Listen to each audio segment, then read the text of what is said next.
Joining us on our newsmaker line right now is Jackie Walorski. Jackie is a candidate for Congress running in the Republican primary in the 2nd Congressional District, a seat held by Joe Donnelly, and she is also an Indiana member of the Indiana House of Representatives. Jackie, good morning.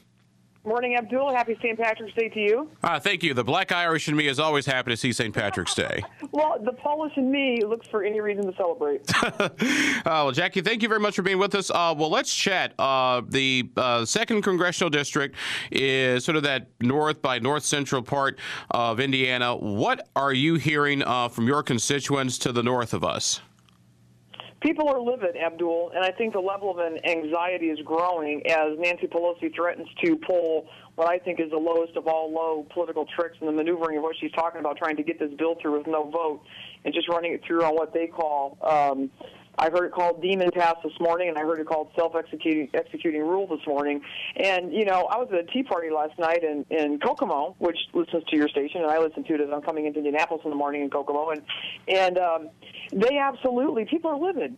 You know, there's probably 1,500 people last night at this tea party, and I'm telling you that if Nancy Pelosi pulls this trick and people like Joe Donnelly and these congressmen in Indiana support this, and actually, you know, I think the reality is setting in the 2nd District, that the reason this is happening this week and the reason we're even having this discussion about the new all-time low of Nancy Pelosi is because Donnelly and the other so-called blue dog Democrats voted for this thing when it was a public option in the House. And they're serving it up now, and here it is, you know, getting ready to be passed down the long field here.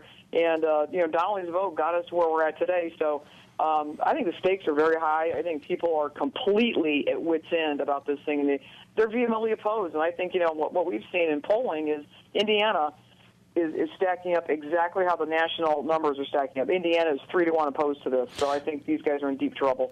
Now, Jackie, is it any particular measure? Because when you sort of break down some of the individual components of the sort of the generic discussion of healthcare reform, a lot of people seem in agreement. You know, maybe the devil's in the details. Selling insurance across state lines, some sort of legal reform, whether it's caps on damages, or sort of create a new, or treating medical malpractice the way we do workers' compensation, some of those things, or is it just this plan they just don't like?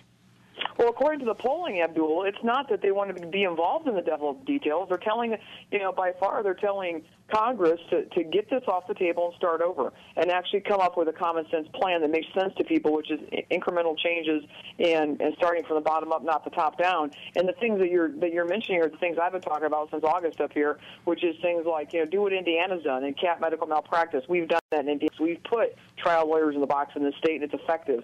Do it at the federal level. They're not even entertaining this at the federal level. You know, portability, allowing your plan to go from state to state, allowing us to shop from state to state, allowing free market principles to come in and drive costs down. You know, transparency of pricing, again, allowing prices, mandating the prices be advertised for any kind of health care from a doctor's visit to a MRI to any kind of surgery or to the birthing of a baby. How much is it going to cost? Can I shop around? Can I get it cheaper? And allow the individual to make that decision, much like what the insurance companies do now. And you know, do what Doc Bowen did in this state and built a catastrophic health care net, which is how this discussion started at the federal level. And obviously it's no longer there. But why we wouldn't build a net and model it after what we've done in Indiana and actually go after those that aren't insured or underinsured instead of coming from the top down and bringing 90% of the American public in with it who wants nothing to do with it. So I think that the discussion is so far off track that we are worlds away from where people want to be on this bill. And yeah, there are solutions, but the solutions are very simple. But they've obviously chosen to take a different route. They've obviously chosen not to take the common sense solutions. They've decided to take a major power grab while they're at it, and that's where the American people are saying we're not doing it.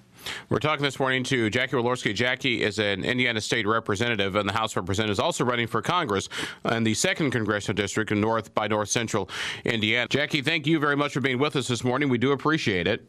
Thanks, Abdul. Appreciate it. A couple of things. We talked about medical malpractice, and one of the things I've been trying to do with candidates when they come in is sort of offer up specifics. A new report is out that shows that since 2000, the economic class that's lost the most ground when it comes to health insurance and health insurance coverage is the middle class, with the logic being that, you know, wealthier people can always sort of pay out of pocket. Poor people have sort of the government to rely back on.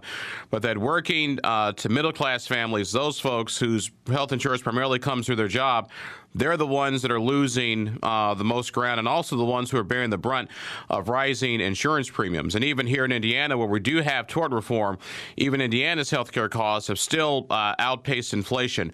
What do you do to solve that problem so that the bulk of the American, which is that working and middle class, can actually afford health insurance?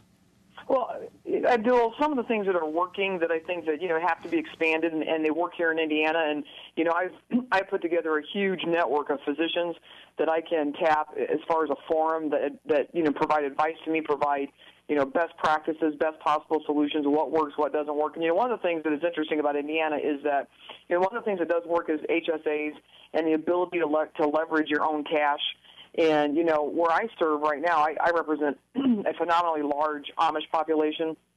And it's interesting, when you look at the dynamics of those who are paying for their health care in cash, like the Amish, or those of us who have HSAs and use our own money, we leverage that, and we call and we ask a doctor, before a procedure is done, how much is it going to cost? We ask them ahead of time. We call somebody else, and we ask them ahead of time. And a great specific example of that is this.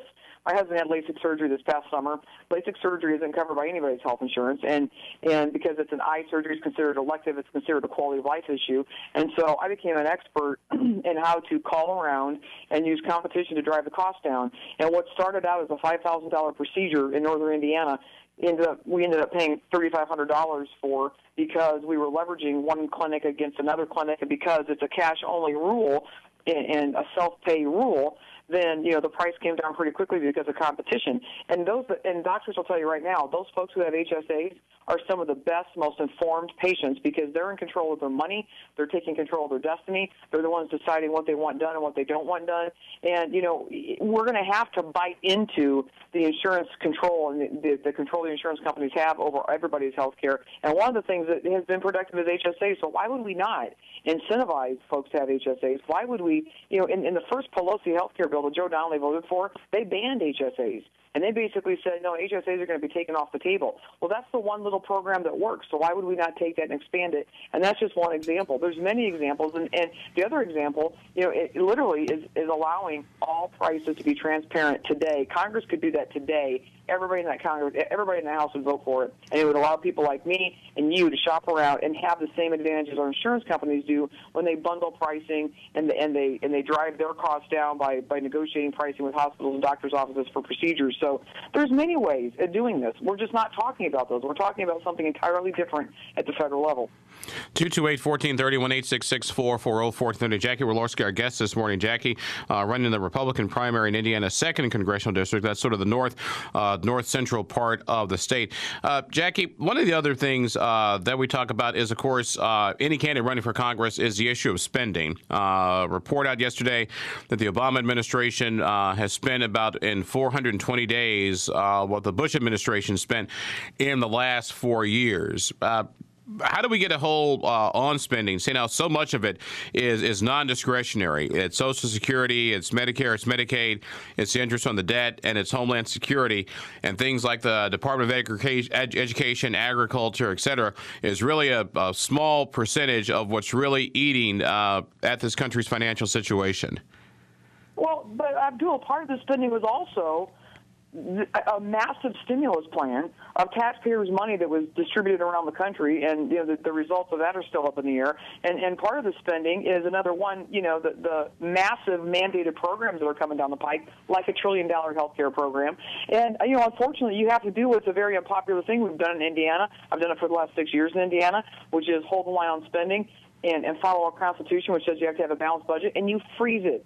The first thing you do at the federal level is you freeze it, and you don't spend and allocate another dime, and you start shrinking back the size of that federal government like we've done in the state of Indiana. When people say it can't be done, I point to what we've done in the past 6 years in this state under the direction and with the leadership of the governor. We've gone in 5 years from 35,000 employees to 30, and we've shrunk down the size of state government. And my suggestion is going to be for next year, even in Indiana, Abdul, when times are tough and they're going to be looking at tax increases, is to start slashing those Indiana state departments by up to 50%. And literally shrink them back. There are departments and there are things that need to be cut. And is it going to hurt? Yeah, it's going to hurt. But you know what? The American people are tired of paying the bill. They're tired of having everything balanced on their back. And I think if we come up with a plan at the federal level and say, okay, we're going to cut some of these departments by 50%, Would you? It's going to be